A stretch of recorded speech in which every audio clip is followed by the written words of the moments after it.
তোমাকে হারিয়ে আমি যে কতটা ভেঙে চুরমার হয়ে গেছি তা কোনো মাপকাঠিতে মাপা সম্ভব নয়। এই পৃথিবীর কোনো আঘাত আমাকে এভাবে দুমড়ে মুচড়ে দিতে পারেনি, যেটা তোমার এই নীরবতা দিয়েছে। তুমি কতটা নিষ্ঠুর হতে পারলে যে আমাকে ছাড়াই তোমার নতুন এক পৃথিবী সাজিয়ে নিলে। অথচ দেখো, আমি এখনো তোমার মায়ার এমন এক জালে বন্দি হয়ে আছি, যেখান থেকে নিজেকে মুক্ত করার প্রতিটি চেষ্টা আমাকে আরো বেশি রক্তাক্ত করে তোলে। তোমাকে ছুঁয়ে দেখার যে আকুলতা আমার অপূর্ণ গেল, তা বোধহয় কবরের মাটি পর্যন্ত আমার সঙ্গী হয়ে থাকবে। লোকে বলে মানুষকে ভুলে যাওয়া নাকি সময়ের ব্যাপার, কিন্তু আমার মনে হয় কাউকে ভুলতে না পারাটা আসলে এক ধরনের আমৃত্যু কারাদণ্ড। তুমি আমার হতে পারলে না, আবার আমি তোমাকে ছাড়া অন্য কারো হতে পারছি না। এই যে মাঝখানের এক অন্তহীন শূন্যতা, এটাই এখন আমার ঘরবাড়ি। ভালো থেকো তোমার সেই মানুষটাকে নিয়ে, যার জন্য তুমি আমাকে এত সহজে ভুলে গেলে।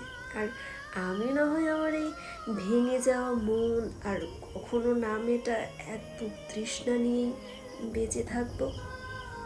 আজ ভীষণভাবে একটা কথা মনে হচ্ছে, তোমাকে ভালোবাসার জন্য আমি আমার স্বার্থের শেষ সীমায় পৌঁছে গিয়েছিলাম।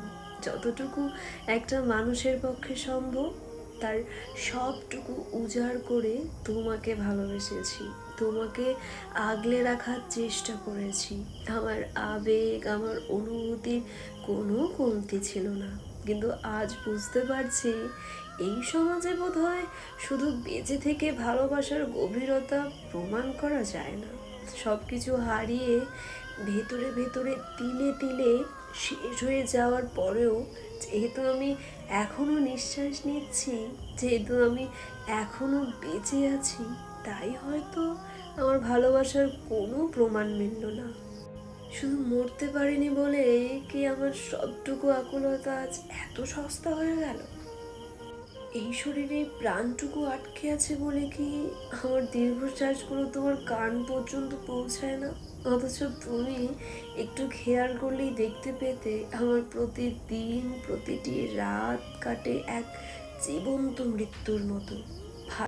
একসময় ভাবতাম ভালোবাসা মানে বোধহয় কেবল কাছে পাওয়া। আজ বুঝতে পারছি ভালোবাসা মানে কখনো কখনো অসীম শূন্যতাকে বুকে নিয়ে প্রিয় মানুষটির চোখের দিকে তাকিয়ে মুচকি হাসা। আমি তোমাকে দেখেছি, তোমায় ছাড়া আমি কতটা সাবলীল, কতটা প্রাণবন্ত। তোমার চোখের সেই স্নিগ্ধতা, ঠোঁটের কোণে লেগে থাকা সেই হাসি, আমি তো ঠিক এই মানুষটিকেই ভালোবাসতাম। তোমার সেই হাসির উৎস যদি আমি না হয় অন্য কেউ বা অন্য কিছু হয়, তবে কি আমার অপরাধ নেই? অবশ্যই আছে। আমার বড় অপরাধ, আমি তোমাকে নিজের মতো করে আগলে রাখতে চেয়েছিলাম। তোমার ডানাগুলো হয়তো আমার ভালোবাসার ভারে কিছুটা হলেও ভারী হয়ে গিয়েছিল। আজ আর কোনো অভিযোগ নেই। অভিমানের সবটুকু জল আমি এক নিমেষেই শুকিয়ে ফেলেছি। কারণ তোমার ভালো থাকাটা আমার কাছে এখন প্রার্থনার মতো। আমি হেরে গেছি ঠিকই, কিন্তু তোমার জয় হয়েছে।